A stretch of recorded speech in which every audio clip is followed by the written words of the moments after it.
خواتین پر اپنے باپ دادا سے پردہ نہ کرنے میں کچھ گناہ نہیں، اور نہ اپنے بیٹوں سے، اور نہ اپنے بھائیوں سے، اور نہ اپنے بھتیجوں سے، اور نہ اپنے بھانجوں سے، نہ اپنی سی خواتین سے، اور نہ اپنے باندی غلاموں سے۔ اور اے خواتین، اللہ سے ڈرتی رہو، بے شک اللہ ہر چیز سے واقف ہے۔ اللہ اور اس کے فرشتے اس پیغمبر صلی اللہ علیہ وآلہ وسلم پر درود بھیجتے ہیں۔ مومنو، تم بھی ان پر درود بھیجو اور خوب سلام بھیجا کرو۔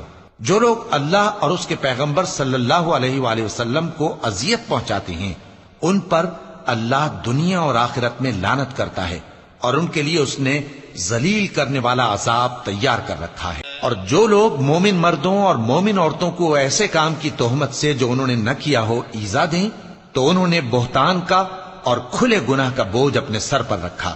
اے پیغمبر صلی اللہ علیہ وآلہ وسلم، اپنی بیویوں اور بیٹیوں اور مسلمانوں کی عورتوں سے کہہ دو کہ باہر نکلا کریں تو اپنے چہروں پر چادر لٹکا کر گھونگھٹ نکال لیا کریں۔ یہ چیز ان کے لیے موجب شناخت و امتیاز ہوگی، تو کوئی ان کو ایذا نہ دے گا، اور اللہ بخشنے والا ہے، مہربان ہے۔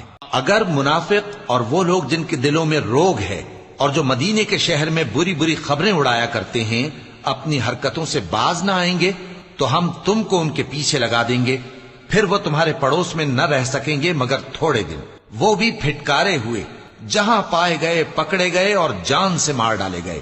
جو لوگ پہلے گزر چکے ہیں ان کے بارے میں بھی اللہ کی یہی عادت رہی ہے، اور تم اللہ کی عادت میں تغیر و تبدل نہ پاؤ گے۔ لوگ تم سے قیامت کی نسبت دریافت کرتے ہیں کہ کب آئے گی، کہہ دو کہ اس کا علم اللہ ہی کو ہے، اور تمہیں کیا پتا، ہو سکتا ہے قیامت قریب ہی آ گئی ہو۔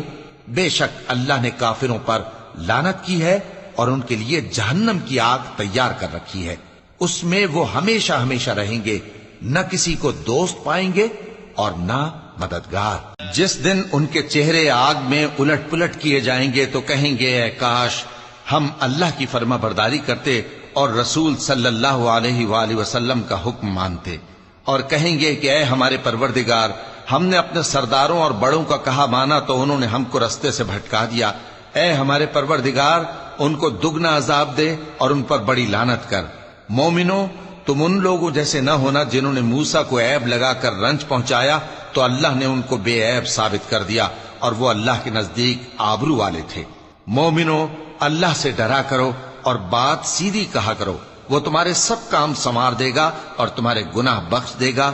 اور جو شخص اللہ اور اس کے رسول صلی اللہ علیہ وآلہ وسلم کی فرمانبرداری کرے گا تو بے شک بڑی مراد پائے گا۔